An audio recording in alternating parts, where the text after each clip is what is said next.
Two balls and a strike to count on Taylor. Reyes fires, swinging a drive, deep left field. This is way back. Welcome up. Let's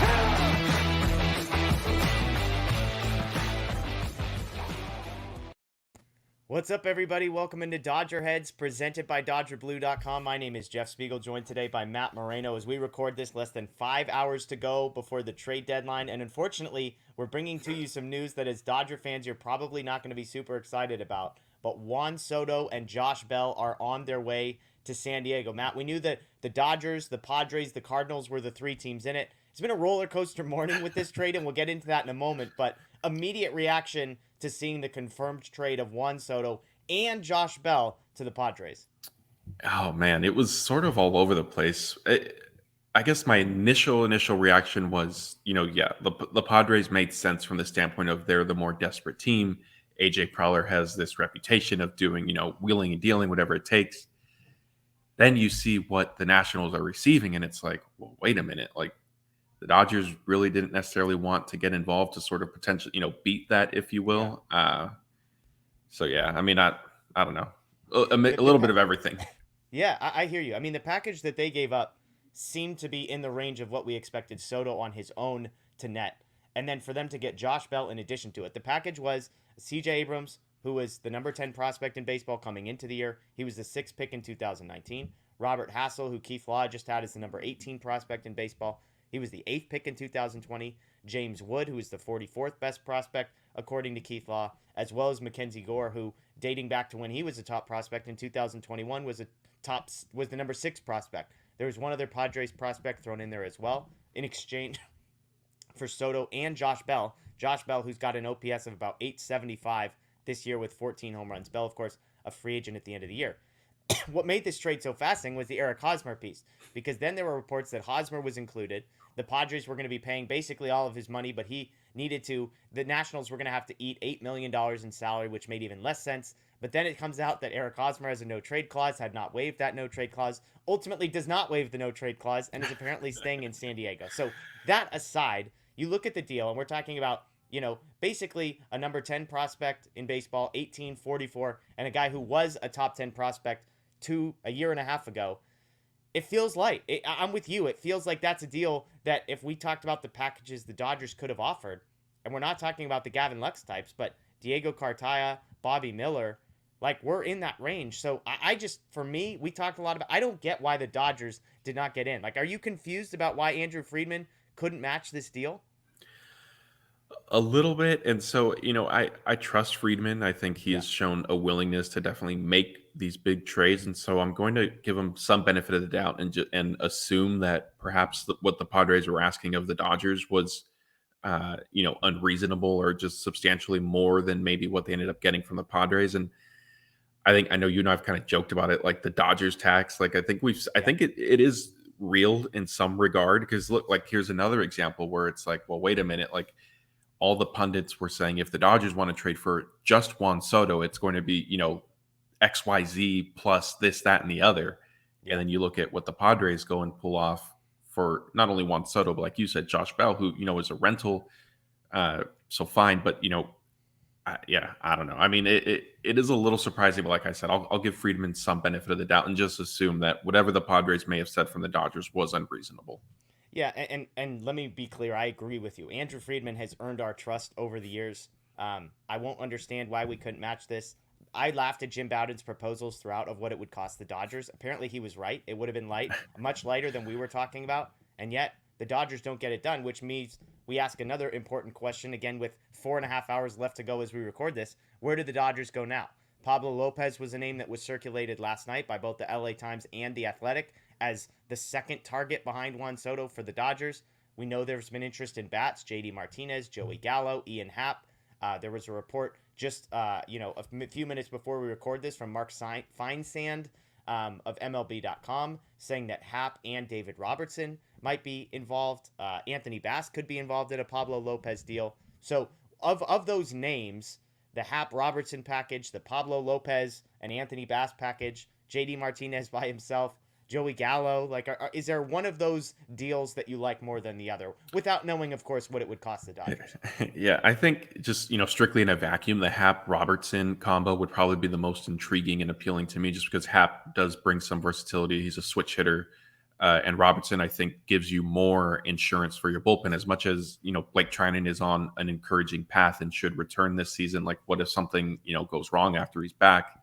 You want to have some insurance there. Robertson I think would give that to you.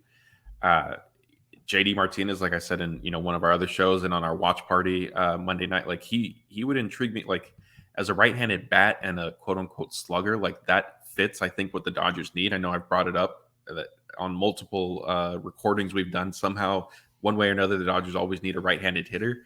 Yeah, I just don't think JD Martinez is that caliber or that much of an answer. And like you brought up when I mentioned it, like the price that the Red Sox potentially want. yeah. So, yeah, I think I'd probably lean towards Hap and Robertson. And Hap can play some center field. I mean, that's not his ideal position, but if you're talking about a guy like Bellinger whose bat is struggling as badly as it has, if you could upgrade that position offensively while not matching the defense entirely, it seems like the Dodgers are open to the idea of Max Muncy and Cody Bellinger playing a little bit less. As far as David Robertson goes, just looking, he's the 37-year-old. He's been through some wars, but you look at the StatCast, 97th percentile in expected batting average, 89th percentile in strikeout rate. Does walk some guys, 11th percentile in the walk rate, but 89th percentile whiff rate, 100th percentile for fastball spin. This is a guy who's been really effective, 2.23 ERA so far for the Cubs. If you've been following this show, I like Pablo Lopez. As we were doing our watch along last night, I just was like, I wonder how Pablo Lopez's numbers compare to Luis Castillo, because everyone was fired up about the idea of getting Luis Castillo. It turns out Pablo Lopez's numbers over the last 3 years are better than Luis Castillo. So 2020, 2021, 2022, 52 starts for Pablo Lopez, who, by the way, is 26 and 4 months. He has 2 more years of team control after this one. Over the last 3 years, a 3.33 ERA, a 3.38 FIP, 9.5 strikeouts per 9, 2.5 walks per 9. You look at Luis Castillo. Luis Castillo, basically same number of starts, slightly more innings, 9.7 strikeouts per 9, so slightly better. 3.34 walks per 9, that's worse. 3.55 ERA, that's worse than Pablo Lopez. FIP of 3.39, that's also worse than Pablo Lopez. And so if you can add Pablo Lopez for a cost, even if it's the Castillo price was crazy, but if the price has come down a little bit, maybe James Outman's stock is as high as it's ever been. I know that's going to be a trigger warning for some people. If they're looking for a guy who can play defense in center field and maybe hit a little bit, I don't mind that one, especially if he comes with a guy like Anthony Bass, who, like Robertson, older, 34, but the StatCast is amazing.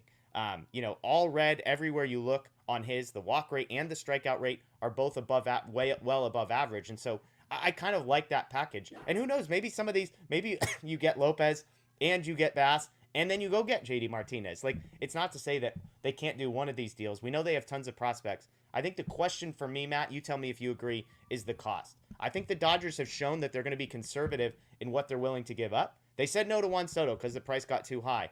I'll be fascinated to see if the price on some of these guys, some of these packages comes down, or if I actually think there's a real possibility the Dodgers don't do anything. Nobody wants to hear that. But if the prices get too high with all these extra wild card teams, I could see the Dodgers staying put. Am I crazy? No, not at all. But I would say I think they'd be more likely to do another smaller trade, like a Chris Martin type trade, more so than staying pat at this point. But I mean, if nothing else does happen, I agree. Like, I don't think it's definitely beyond any sort of realm of possibility. It'll be interesting because I think they're willing to trade prospects, and maybe it takes one sort of bigger prospect to get a trade done, which they may be more comfortable doing instead of parting with 3, 4, 5, or 6, whatever it would have been for Soto. It's tough, right? I mean, we've gone back and forth about it. As much as you always want to sort of improve your roster, and I'm all for like, hey, let's stack the best, as many good players as possible, because that gives you the best chance to win, I think. Do they really need to do something? I mean, that's been a question. Like, look at their lead in the division. Look at all the guys that are coming back. Like, they're in a comfortable spot right now. Yeah, for anybody worried about the Padres, the Dodgers have a 12-game lead with 60 games to go. If the Dodgers were to go 30-30 from here on out, and even 500 record, which would be an incredible slump, and all of us would be freaking out, the Padres over that same stretch would need to go 41-17. I I don't think that's going to happen. I love Juan Soto. I love Josh Bell. They're both great players. The Padres are very good. I'll also say this about the Padres. The Padres just shrunk their window. Their window to win is 2.5 years. Their farm system is so thinned out. Every pitcher on their roster outside of Musgrove is coming off the books in the next 2 years. And they already have all this money committed to all of these guys. And so credit to them for going for it. But the window has shrunk. I'm not worried about the 2026 Padres at this point, even if Tatis is still there, even if a 35-year-old Machado is still there, and heck, maybe even if Soto is there. I just don't think they have the farm system and the depth to build something around them, but we'll see.